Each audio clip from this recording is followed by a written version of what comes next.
Well, hello everybody, and let's get started with our next section in our instrumentation measurement.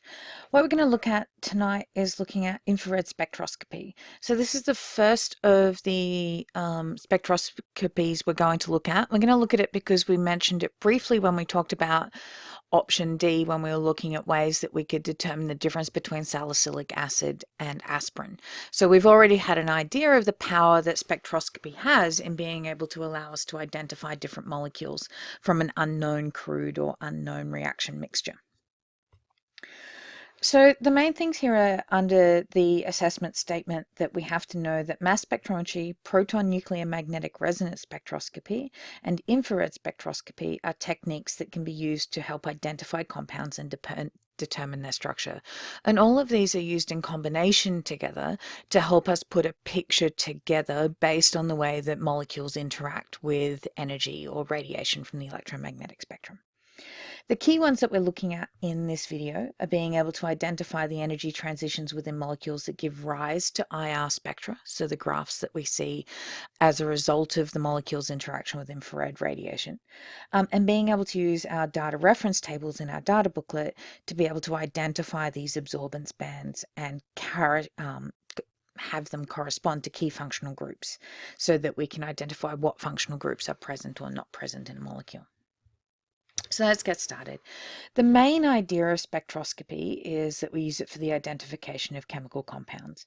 So on the whole, it allows us to identify compounds by the way that the molecules interact primarily with light, because spectroscopy is by definition and by interaction with light. And really, when we say light, we're expanding this out to the whole electromagnetic spectrum. So different parts of the molecule interact with light, different parts of the electromagnetic spectrum. And we've seen some of these before. You may remember back in year 11 when we looked at electron transitions within atoms, when we did flame colors. We were actually in this visible region here and the near UV. These regions here are regions for electron transitions. So photons have sufficient energy to be able to excite electrons to a higher shell, and then when they relax back down, they spit that photon back out at a particular wavelength that usually corresponds to a region of the visible light spectrum or the ultraviolet light spectrum. Remembering that as we get shorter wavelength, we're going up and getting higher energy. Okay, so we've seen these before with flame colors. Some of you have used UV visible spectroscopy in your IAs, and it's using the same process there, looking at the way that compounds produce colored complexes and measuring that color. What we're going to look at today is looking at this region here, just below the visible region. So we're looking at a lower energy, and this infrared radiation corresponds to molecular vibrations. And we've seen this a little bit in terms of talking about molecular vibrations in terms of how molecules can absorb infrared, and we know that they do this, and this is a contributor to greenhouse gases and global warming, in that molecules are able to absorb the infrared radiation that we get from the sun and hold on to that. And it's actually the bonds within molecules that are doing this. So each different compound is able to interact with different forms of energy in different ways. Electronic energy, which is our electron transitions, vibrational energy by causing vibrations within the bonds of the molecule, rotational energy, so rotating around those bonds that we have that have degrees of rotation or free rotation, and then translational, moving from one place to the other. But essentially our bonds are able to do this by going from a low energy state to a high energy state, and that transition we can actually measure. Okay, so as I said before, we're looking at infrared, which is lower in energy and longer wavelength than visible light and UV light. It's not enough to promote electrons in this case, but it is enough to cause changes in our bonds.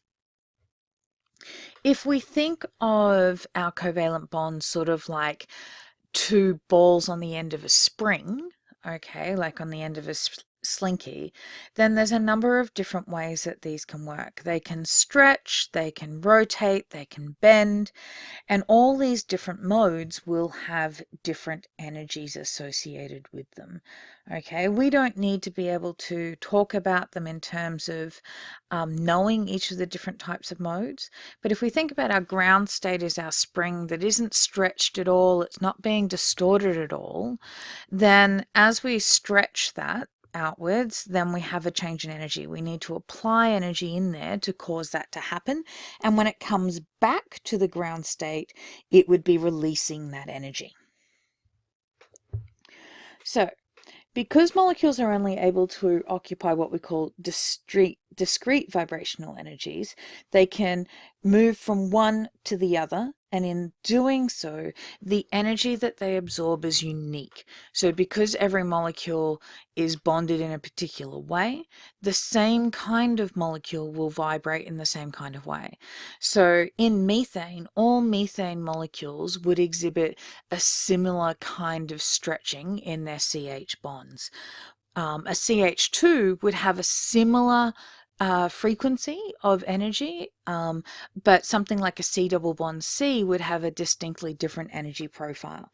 So we can determine what kind of bonding is in the molecule by the types of vibrations that we're able to detect. So essentially what this means is that for infrared spectroscopy, it is exploiting the fact that most molecules absorb infrared radiation and are flexible structures, so they can bend and stretch from one energy mode to another. This is pretty much all the energy modes. As I said, you don't have to know the different ones, but you can see from the way that these are moving that we would expect that each one would give a corresponding different energy signature. And depending on which modes a molecule can exhibit will depend on which kinds of absorption that we see. Okay, so the stronger the bond, the stronger the bond, the higher the infrared absorption, or the higher the energy it requires to make it vibrate. Okay, so the frequency of the energy absorbed depends on the strength of the bond and the mass of the atoms attached to it, just like if we had a spring. The heavier something is attached to a spring, the more it's going to stretch, and the larger the difference in energy that we would see. So a single bond absorbs lower energy radiation than a triple bond. Okay, it takes less to get it moving, and bonds involving heavy atoms absorb lower energy radiation, again because it takes less to get them moving. So a CH will absorb in the frequency of around 300,000 wave numbers, whereas a CBr is around 600 wave numbers, and this is inversely proportional to wavelength. Okay, this is what an IR spectrum looks like, and we break it down into different regions. We have the fingerprint region, which is below 1500, and as you can see, it gets quite complex in here. That complexity means that there's very little diagnostic information that we can take from there. Okay, so in the fingerprint region, it is crowded with lots and lots of bonds, and this is where our CC bonds are. So you can imagine that if we're looking at organic molecules, there's loads and loads of carbon-to-carbon single bonds, and they all vibrate in different ways, so the spectrum gets very messy down here. So we can't get a lot of information from this.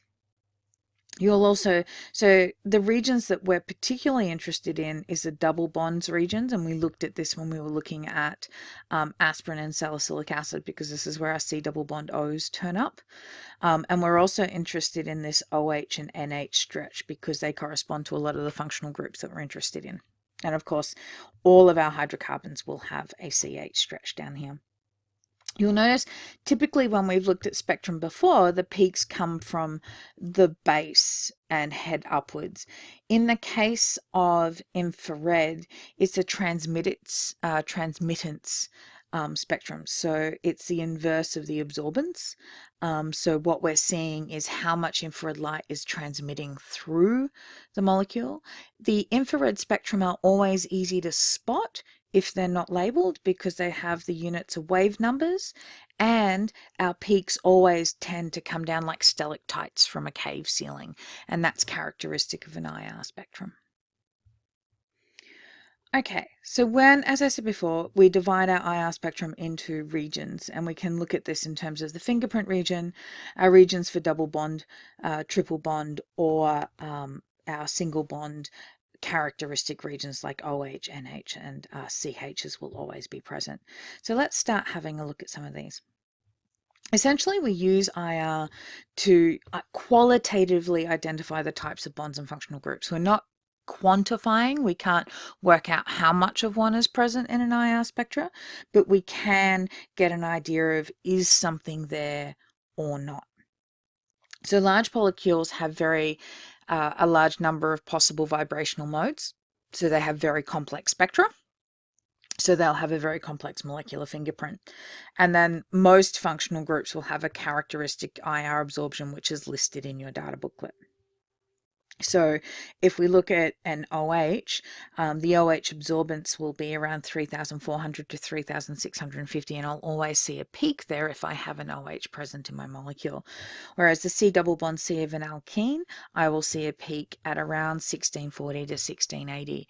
Now this is things where it is around. We're not going to tell you you will always see one at 1,505.5.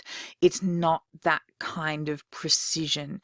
What we see is because the differences in molecules and the way they're put together is all slightly different, we see a range of region where these peaks will show up. So it's sort of like that averaging of all the possibilities. There's a region in which we would expect to find them. Okay. With the fingerprint region, even though we don't tend to use it diagnostically for ourselves when we're interpreting spectra, it is used to determine the identity of molecules. And I alluded to this previously in terms of we can use something like IR and take a sample of an unknown substance, maybe from a crime scene or a suspected drug bust. We can put it through an infrared spectrum. And the fingerprint region is always characteristic of a molecule. The same way that our fingerprints are characteristic of us, that fingerprint region, if it is the same molecule, so if you had a sample of cocaine and you ran it with a pure sample of cocaine, those fingerprint regions would overlap directly with each other. So you would have a match and you could say that the substance was cocaine. And these machines these days are often hooked up to databases to be able to do that. So you put an unknown sample in and then it can run across a database and tell you what the compound is, in the same way that the police have access to fingerprint databases to be able to search for suspects of crimes. Okay, these absorption bands are how we usually see them listed, and they're listed in your data booklet in a table form as well. Typically, the middle region is the most diagnostic, between 4,000 to 400 wave numbers. And you can see here that there are some below the fingerprint region that we see as particularly characteristic. So 700 to 800, we have this carbon chlorine absorbance. But typically, what we're looking for is the presence of a carbonyl, and then that in conjunction with an absorbance at 2000 to 500 to show a carboxylic acid, or on its own to show in combination with this one here. So we would get this one and this one if we had an ester functionality. If we don't have a carbonyl, but we still have oxygen, we can be looking at perhaps an alcohol. So each of these can help us narrow down the functional groups that we may have present. The other thing that we can do according to the absorbances is we have the position of where they turn up, which corresponds to a different functional group, but also what we characterize as either strong, medium, weak, broad, or narrow peaks. So you can see this picture here gives us a description of them. Broad peaks tend to come down, but they're quite broad, as their name would suggest. And what this is usually the overlap of a lot of different resonances, so they tend to spread out. narrow, pointy, and quite tight together. And we can see here that we have strong go down a long way, medium within the middle range of the spectrum, and then weak are up quite small in the baseline of our spectrum. So this one here would be strong and broad. This is strong and narrow. Here we've got a medium as well. So this is the way that we describe the different absorbances that we see within the spectrum. Okay, let's have a look at some important points to remember. Then I'm going to finish up this video here and then we'll look at some examples so you can sort of see what I mean. It seems like a lot of crazy theory, but it's a lot easier to apply than it may seem. So the energy of radiation absorbed depends on these things: the types of bonds in the molecule, the environment or other bonds in the molecule. Okay, so is it a CH4 or is it perhaps a C10 carbon chain? What else is in the molecule? Oxygens, nitrogens, those kinds of things. The wavelength absorbed, so where it appears in the spectrum, so its corresponding wave number, cm to the -1, okay, depends on the entire molecular structure, not just one atom, but the way the entire molecule is put together. And then what we can do is start to interpret these. So I'm going to stop this here, start another video so that we can look at the way that we use this tool to help us interpret structures.